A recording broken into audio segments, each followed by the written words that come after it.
What's going on, everybody? It's your buddy, it's your pal Spaz, Phoenix, the YWC Reality Check, and it may be a day late and a dollar short, but this is your Raw review for this week. Yes, I'm going to try and do some reviews. Again, like I've said before, I can't guarantee it'll be every week. Sometimes it'll be a topical video. Sometimes, like last week, it'll be Ask the Phoenix. So I will say, go back one video, check out this month's issue or episode or whatever you want to call it of Ask the Phoenix. Put your questions in the comment section of that video if you want your questions to be answered in the next Ask the Phoenix at the end of August. And why already we're beeping? Like, what the legitimate fuck? Gonna talk to you guys about Raw. Gonna talk to you guys a little bit about SummerSlam as I go, because SummerSlam is looking fantastic. Now, when I give myself the moniker, the YWC Reality Check, I do have to be realistic. There were a lot of things on this show that were quite shit. But, or sorry, I shouldn't say a lot. There were a fair amount of things, a fair number of things on this show that were quite shit. But they were so minute and insignificant that the fact that they were shit didn't really matter. And the fact that everything that was really good on this show was really good and it was important still makes this a friggin' stellar show as far as I'm concerned. And SummerSlam is, although we only have 3 matches officially announced, and that's what I'm going to go on, unlike some people who like to speculate and stuff like that. SummerSlam's already looking pretty damn good, is it not? So we start off the show, and it's been advertised on WWE.com. It was advertised on SmackDown last week. John Cena's going to address his new #1 contender. He comes out. I will give John Cena a little bit of credit here. He attempts to look vulnerable, because that's been our criticism for years. He attempts it. The problem is, I think he legitimately doesn't know how, because he comes out here and he talks about, I know what I'm up against, I know who the #1 contender is, I know who this man I'm facing is, you know, I'm the champ, da-da-da-da-da. I'm one of 40 champions to hold this belt, but only one man was badass enough to break the streak, and he's going on a pretty good thing here. And he's given Lesnar the credibility, he's admitting that Lesnar's a legitimate threat, but then he diverts back into John Cena, I'm going to save the world mode. I'm going to beat him, I know I can beat him, he's in for the fight of his life, I'm going to beat him like I did in 2012, and nobody else in the WWE but me can stop him. Because WWE doesn't know what's going to happen if Brock Lesnar holds these belts. He takes a couple jabs, like a couple of hidden jabs at him being a part-timer, etc., etc., etc. But he is cut off by the amazing mic work of Paul Heyman. Lesnar will conquer John Cena. Lesnar will not only conquer John Cena and beat him and pin him and take his championship and strip away what means the most to him, he's going to victimize John Cena. And he goes on to say, John Cena, you're a great guy, you're 15-time champion, yada yada yada, and you've had your fair share of losses, but you've never been victimized. If you want to know what it's like to be victimized, ask The Undertaker. Oh wait, you can't, because nobody's heard from him since WrestleMania. You're on the defensive, Brock is on the offensive, and he mocks him for being passionate and such and such. John Cena, once again, to his credit, tries to be genuine, and he talks about passion. He talks about the passion he has for wrestling. He really digs at Heyman as far as, you know, you had passion, I still see the passion in your eyes, and you smile every time that groundswell in the crowd starts chanting ECW. But then he goes way back down when he tries too hard. He tries too hard to act passionate and act deep. And when he does, he goes over the line, and he sounds like he's crying, and he sounds like his voice is just cracking with puberty. And he sounds like he compensates for what he can't do emotionally by swearing a lot. And John Cena swearing sounds funny. But he's basically insulting Paul Heyman, saying he has a black heart, etc., etc., etc. Cesaro comes out, which is kind of funny, seeing as we just found out last week he's officially not a Paul Heyman guy. But he addresses that 110% when he says, even though I'm not a Paul Heyman guy, Paul Heyman is still my friend, and I will not have you insulting my friend like that. You, sir, and this is where Cesaro taps into the heart and soul of every YWC member out there. You, sir, are not a wrestler. You are a big, muscled-up, walking billboard. You don't even have proper wrestling shoes. Where did you get those sneakers from? Kmart? You can't wrestle in sneakers? Oh, wait, you just can't wrestle. And as soon as he says that, even Heyman, who's standing behind him, has to pop a little bit. Throws out a challenge. Paul Heyman eggs him on. And we have Cesaro versus Cena to start the show. It's good, right? We have Cena out of the way, and then we can have the rest of the show. But legitimately, for both guys, this was a good match. Good power match. A lot of chances for Cesaro to show off his power and strength and endurance and all that sort of thing. In answer to Cesaro's claims and, you know, pointing out the obvious that John Cena can't wrestle, John Cena tries to wrestle. He tries to incorporate a lot of moves that he doesn't normally do. Now, I'm not saying he fails at all of them by any stretch of the imagination. I will give, like you guys know, I don't like John Cena, but I will give him the credit where it's due. He tried in this match to do more wrestling, and some of it was good and some of it was shite. Like, let's be real. But all of it looked awkward, because we're not used to it, and it just makes you shake. Even if he manages to pull it off, it's just like, what the hell are you trying to do? Cesaro gets that inside or outside in from the apron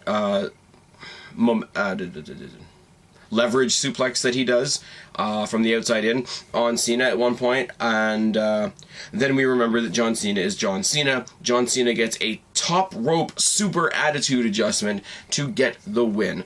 Obviously Cesaro wasn't going to win this going into SummerSlam, going into what John Cena is doing at SummerSlam. Cesaro, to his credit, looked boss in this match. We cut to Triple H and Stephanie in the back, and Stephanie's talking to Triple H, her husband, and he's consoling her, and she's talking about how bad prison was and how her daughters are ashamed of her. She can't look them in the eye. She'll never get the smell of prison out of her nose, which is funny.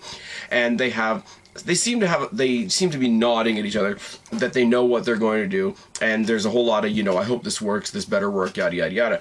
Orton confronts Triple H about his title shot.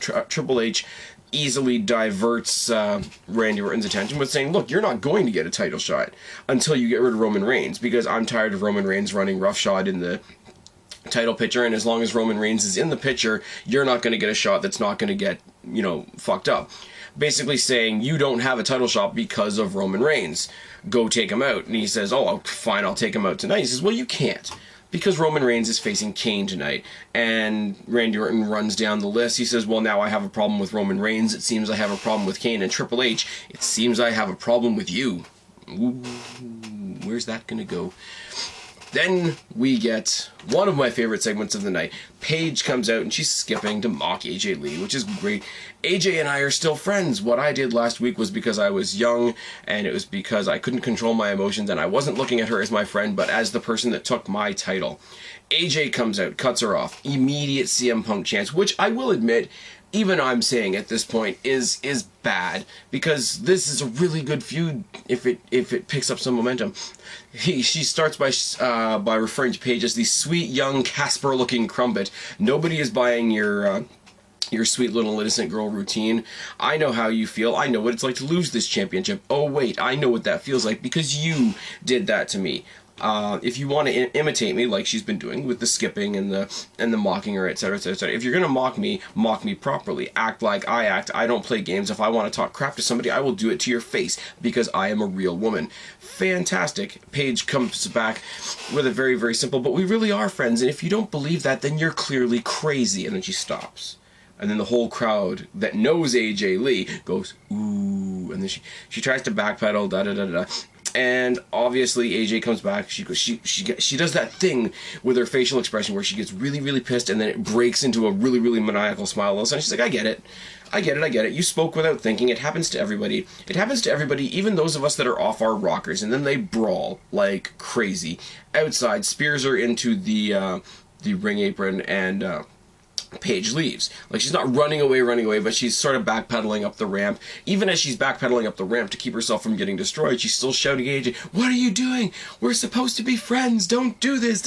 And it's good, and they're gonna fight again at SummerSlam. It's pretty damn sure. It hasn't been announced yet, so it is what it is. I'm still going along with everybody else, saying it should be a submission match, but either way, the rivalry between these two is great, and we got to see Psycho AJ come back, and it's good, and it's all good and good and good and good. Oh, yes.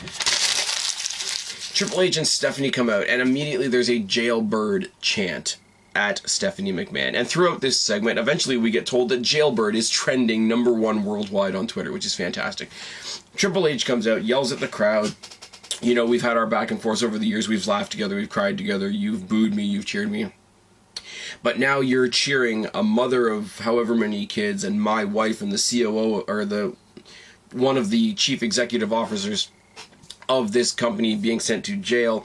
They try to address Brie. They ask Brie to come out and join them in the ring. They don't get met by Brie. They get met by Chris Jericho. Oh yes. And for those of you watching my channel, some of you might be new to wrestling, some of you might be old to wrestling. Some of you that have been watching wrestling long enough to remember the old rivalries between Jericho and Triple H involving Stephanie. Oh my god, this is priceless. And they're already ramped up, and they're already pissed, and they're already upset, and they're already nervous and embarrassed. But then they hear Jericho's music, and they're like, oh good god, what is this? And the look on Triple H and Stephanie are the best heels in the business, because the look on their face when they know that Chris Jericho is coming out is priceless. Jericho says, I feel really bad for you, Stephanie, for what you went through last week. I want to come out here. I want to do something to make you feel better. And he starts singing the theme from Cops, which is fantastic when he does it. It's even better when the crowd joins in. He says, don't be ashamed. This is 2014, and orange is the new black. And especially me, because I happen to be a fan of that show. Again, it's one of those things that makes you pop. And then he goes even farther to say, this is why it's so great to have the WWE Network. Anybody that wants to, anytime they like, can go and watch you being arrested last week over and over and over again. But then he turns to Triple H and starts stirring the pot. He says, Triple H, you know, you're the big bad billionaire bald businessman with the big nose and that knows what's best for business. Why weren't you there? You stayed another 15 minutes. You stayed to make your announcement and caught up with Stephanie afterwards. Da da da da da. I think it's because you know what I knew 10 years ago. And for those of you like me that were watching this 10 years ago, say it with me, loud and proud. It's because Stephanie is a filthy, dirty, disgusting, brutal, bottom-feeding trash bag. Huh! Shut the hell up, Jericho! It's good. And then he says, oh, you should be worrying about Bray Wyatt. And he's like, I want Bray Wyatt tonight. Triple H says, well, you can have Bray Wyatt, but you're going to have to wait till SummerSlam, because tonight you're facing Seth Rollins. Enter Seth Rollins from the back, briefcase shot to the head of Chris Jericho. End of the segment. Segment's fantastic. Jericho, when you give him free reign on the microphone, especially with an established rival like Stephanie McMahon, is absolutely fucking fantastic. And he knows it. And the more he soaks up the crowd's adulation in this segment, the more electric he got. I'm sorry, Jericho was paying more of an electrical bill tonight than The Rock. Oh, yes. So we're going to get Seth Rollins versus Chris Jericho later on in the night tonight, and everybody's a happy kid, including me. We have an interesting segment up next. We have The Miz and Ryback versus Ziggler and the Usos. We see Xavier Woods, Kofi Kingston, and Big E watching in the back, and they're in suits, and it's interesting because we still don't have a clue about what this group is actually about, but that's fine. Miz wearing his glasses while he's waiting to be tagged in, still protecting his face, still playing up that gimmick, is all well and good. The Usos, Ziggler, and The Miz all look great in this match for what it is. It's nothing really special, but they all pull their weight. Ryback is blah, but that's because they're Ryback. We come back from a commercial break, and somewhere in the middle, all of the Kofi Kingston, Big E Langston, and Xavier Woods are now by ringside, and you're thinking, okay, first of all, I didn't notice them at first. Second of all, I'm like, they're going to do something, right? Not really. Eventually, the match comes down to a zigzag on Ryback, and Ziggler and the Usos get the win, and it's just... The other guys are just there. I mean, I guess, are they trying to get into the title picture, or the tag title picture? I suppose, but they didn't do anything, unless it happened on a commercial break. Now, I will say this much, and I got a lot of questions about this on the last episode I just did of Ask the Phoenix about this new group. I've seen Delexman making his own proclamations that this is the new Nation of Domination. Guys, if that's not racial stereotyping at its highest point, all we know for sure that these guys are guys that are tired of being mistreated. They are going to start grabbing for what they want. They're going to stop being nice guys. And the fact that they all happen to be black. Never mind the fact that Kofi Kingston does not have the character diversity to pull off a heel turn, and he will fail on his face. Nothing that they've said or done so far indicates that this is going to be anything related to the Nation of Domination. So as much as I would be intrigued by that possibility, there's nothing to indicate that, really, guys. I hate to break it to you, and I know the old standard is when you put new in the front of any tag team, it's doomed to fail. So the new Nation of Domination would be a jobber group, would it not? R-Truth versus Bo Dallas. You cannot believe. This is one of those things I said about tonight that just, like, we could have done without. It didn't ruin the show. It didn't take away anything from the show. But we just could have done without this. R-Truth versus Bo Dallas. Bo Dallas making his usual Bo leave speech at the beginning. You can't be undefeated because you've lost. Actually, you've lost quite a bit. But you can start winning again if you just Bo leave. Bo Dallas, literally this is the match. Shoulder tackle on R-Truth. Another shoulder tackle on R-Truth. Bo Dallas gets out of the ring, does a victory lap, runs back into the ring, gets caught in a roll-up, and loses his streak. Oh, yes. Truth wins, and Bo Dallas sort of loses it for a second and puts a little bit of a beat down on R-Truth. And as soon as he gets aggressive and as soon as he gets, like, legitimately, like, wanting to kick the shit out of R-Truth, we get a loud and proud "We Bo Leave" chant, which is good, isn't it? Yeah. And then he puts the smile back on his face and thumbs up and leaves again. Now, everybody's quick to shit on this. Everybody's quick to shit on this. I'm not quick to shit on this yet. If they use this to somehow give R-Truth another bit of a push, I'll be okay with that. If this is, you know, what tips, if him getting jumped after his victory is something that pisses him off and he joins this group with Woods and all of them, I'll be cool with that. If Bo Dallas takes this loss and uses it and snaps and becomes more aggressive and becomes a better heel and stops with the bullshit and motivational stuff, and that does a big character turn for him, I will gladly take that, and I will say that, okay, the streak had to end so that this could happen. I don't see any of those things happening, but until we get to the next week and the next week and the next week, we don't know that this was a bad move because we don't know what they're trying to do with it yet. And if you don't know what they're trying to do with it yet, then you do not know if it's a failure or not. A little bit of a ramble there. I mean, right now I don't really care because I don't know what they're trying to do, but I do care to find out what they're trying to do. Rusev and Lana come out and they're mocking the US flag, and Zeb comes out and talks about what the flag means to him. It's all nice, it's all wonderful. It's about moms taking their kids to soccer practice, and it's about a dad playing catch with his son, and all the, I don't want to say this in a begrudging way, but it's all the typical, like, happy flappy Americana stuff. And he starts talking about the soldiers and what it means to them, and they never give up, and this flag has been on many battlefields, and fair enough, well to him for making a more serious reference like that, which is all good.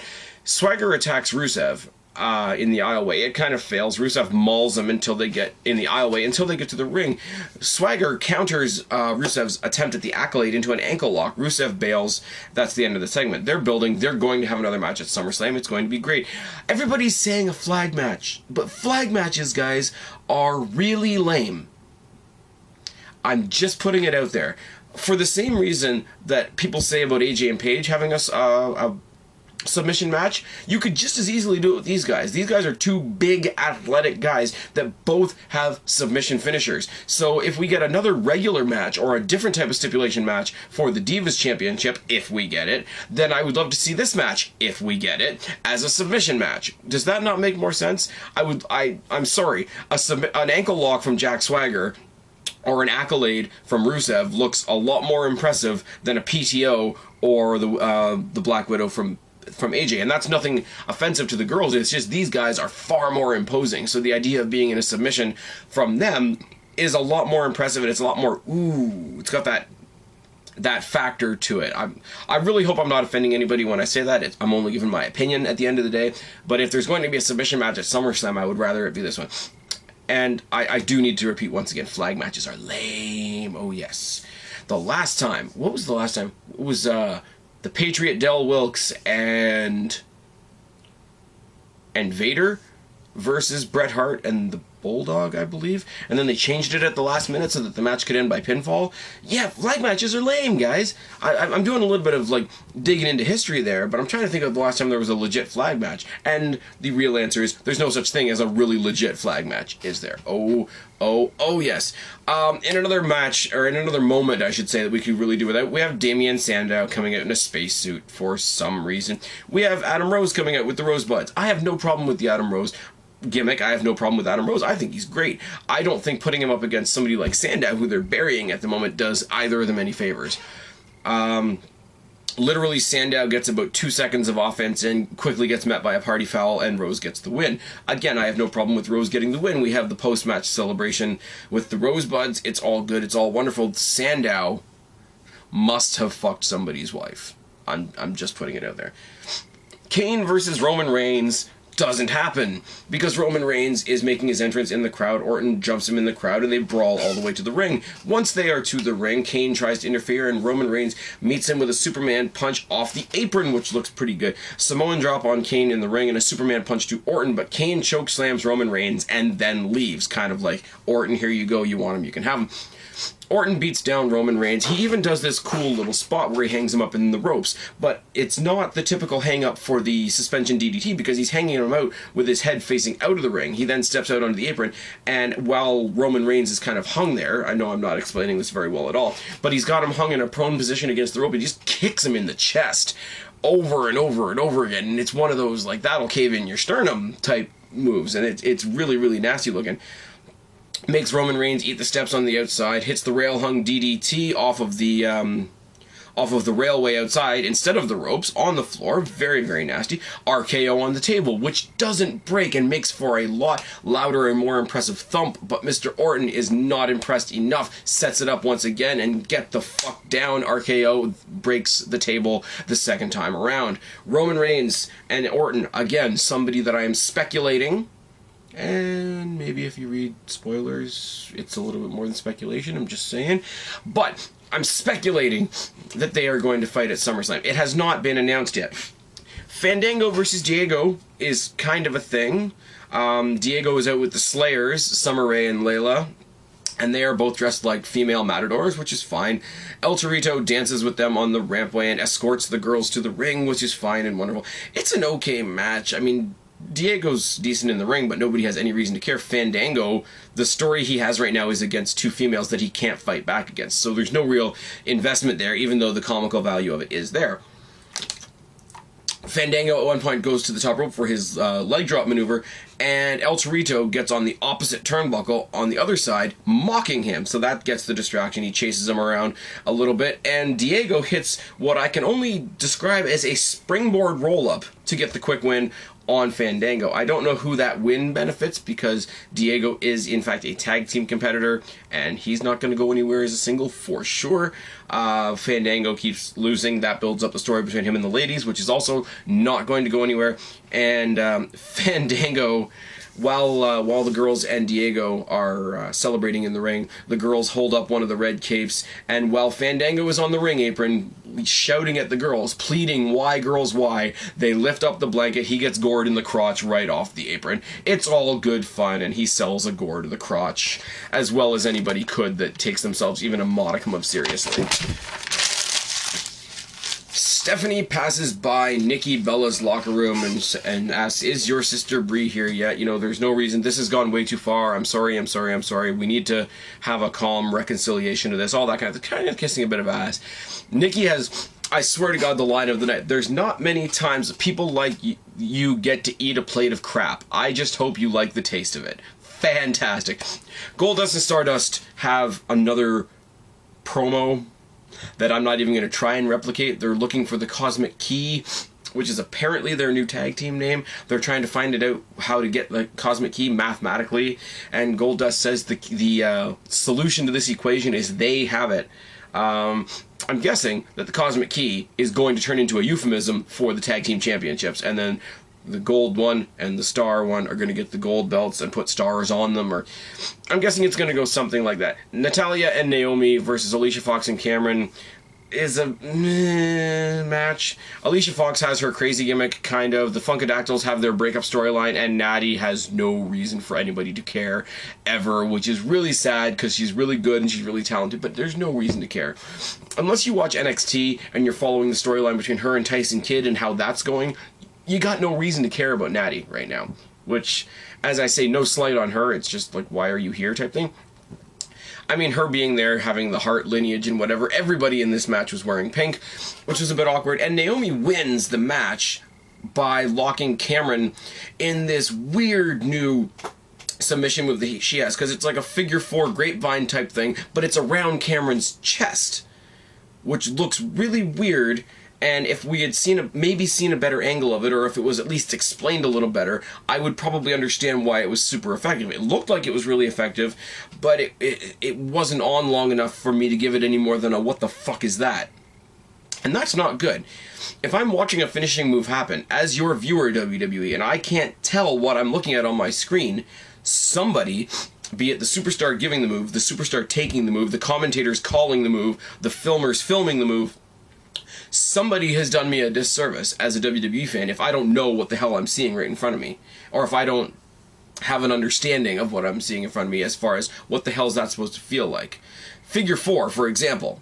Figure 4, for example, I know that if I push my leg against my own knee and push down on it, I know what that's going to feel like. I can imagine that. This, you know, I'm going to hug you around the chest.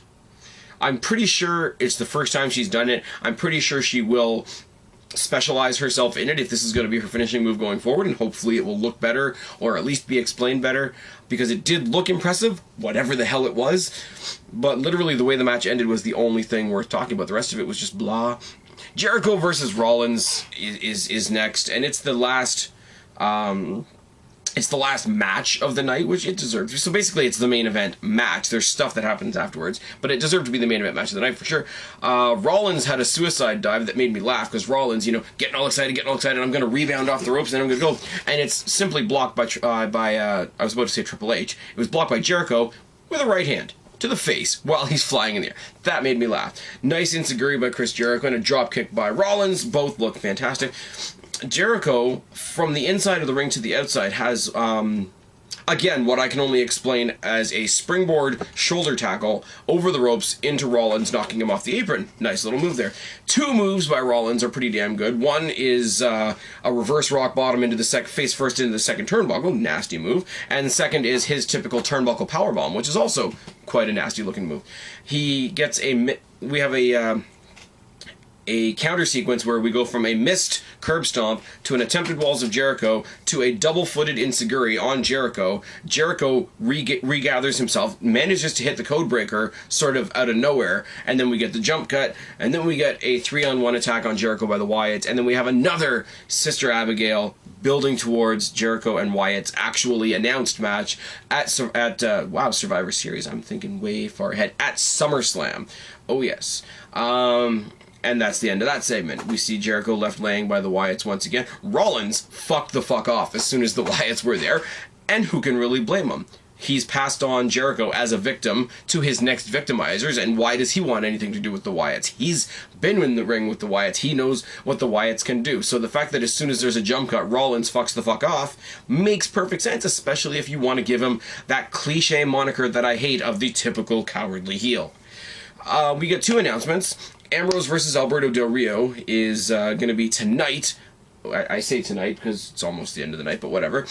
Tonight on main event, it's going to be Dean Ambrose versus Alberto Del Rio, which I'm looking forward to downloading after this is said and done. SmackDown, we're going to get Jericho versus Rowan, and Rowan is the jobber of the Wyatt family. So if anything, he's going to be the one that's going to take a loss to Jericho leading forward into SummerSlam, or it's going to lead to Jericho getting his ass handed to him 3-on-1 again. Who knows? Tune in Friday, or read your spoilers tonight, just saying. The last segment. When was the last time the Divas had the last segment on Raw? No, a little Trish Stratus, Lita history lesson. I'm not getting into it. Lita almost breaks her neck. Stephanie comes out. This time she's by herself. This time there's no Triple H. There's no other interferences by anybody like Chris Jericho, any of the other Authority members, yada, yada, yada. She talks about her needing the charges to be dropped, and Brie Bella is escorted to the... It's weird, because Brie Bella doesn't work for the company. We see Brie Bella being escorted from the stands into the ring. Halfway through her being walked through the crowd, the Bella Twins music hits. Now, which is fine. I know it's Brie Bella. Brie Bella has music. Like, if you're not suspending your disbelief and you're being realistic about it, Brie Bella was never fired. Follow kayfabe, suspend your disbelief, and believe that she's actually been fired these past couple of weeks, or quit the past couple of weeks, not working for the WWE anymore at this point. Why does she have music? If they were going to give her music, she might as well have walked down the ramp. Am I right? Am I right? I'm right. I don't say I'm right very often, but I'm right here.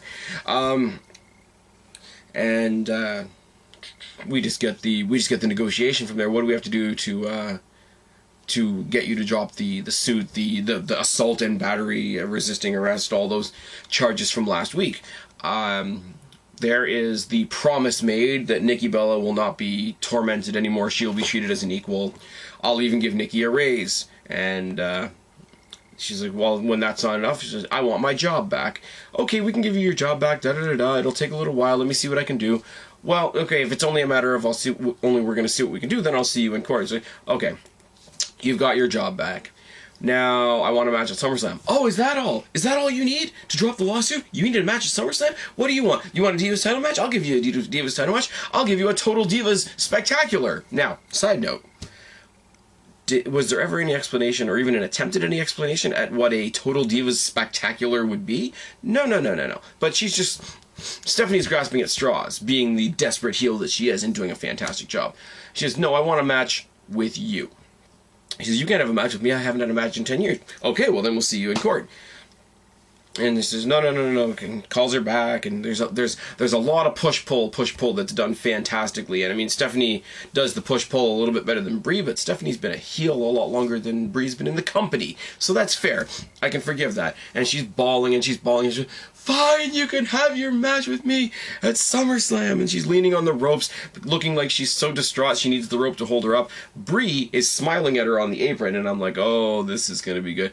And she's like, I just want you to think about one thing, and slaps the living taste out of her mouth till she hits the ground on the outside, which for a diva was a halfway decent looking bump just from the apron there, and she was in a dress, so that was an awkward bump and whatever. And said, at SummerSlam, I'm gonna make you my bitch. And they brawl, and it's great. And the best part about all of this is Triple H pulling Stephanie out. Finlay and Joey Mercury are helping him get Stephanie out of there. The other road agent that is keeping the two girls apart, that's keeping Brie Bella at bay, is Jamie Noble. So the ironic part of all of this is Monday Night Raw, live from Texas, with this big diva pull-apart, ends with a Jamie Noble chant. Oh yes. So far, okay, first of all, I will admit I'm wrong. I really wanted to see Nikki face Stephanie, not only to get the revenge for all of her mistreatment, but then be fighting for her sister's job. They've gone the more direct route that Brie is fighting for her own job, and Nikki's going to go along her merry way and boff John Cena. Fine. I was wrong in that prediction. I was wrong in that, fantasy booking scenario, which is fine. I don't mind admitting that I'm wrong. Brie versus Stephanie should still be good. I'm sure there'll be some weird and wacky diva stipulation put on this match before it's all said and done. That's fine. We know we're going to get the rematch between Bray Wyatt and Chris Jericho. We know we're seeing Brock Lesnar versus John Cena. Now, on the other end of the spectrum, we're pretty sure we're getting a Divas title rematch. We're pretty sure we're getting a Rusev Swagger rematch. We're pretty sure we're getting Ziggler versus my boy The Miz for the IC title. Sorry, guys. So if you combine what we know with what we think or what we hope we know, this SummerSlam is going to be fucking fantastic. Anyways, I have rambled on for quite long enough. You guys have been nice enough to stay and listen. As I've said, go back on video, check out July's edition of Ask the Phoenix. Toss your questions down in the box below on that video if you want to be in the August Ask the Phoenix. As for this video, toss your thoughts down in the box below on Raw, or what are your thoughts on my thoughts. Anyways, really? Lights? I was just going to do my goodbye to the people. We the people. No, I'm Canadian. That doesn't work at all. But I want to say goodbye to the people. Kind of keep the lights on long enough to say goodbye to them. These are my friends. You can't really do this to me like that. Anyways, I'm going to keep the lights on long enough to say, I've been Spaz, your YWC Reality Check. Subscribe up there, talk down there, start a conversation, keep all these conversations going. What do you think about the build to SummerSlam? What did you think of this Raw? What do you think of the rivalries we have going into SummerSlam? What would you like to see at SummerSlam? Don't be a stranger. I'll talk to each and every last one of you, but for right now, I'm tagging out. Bye, guys.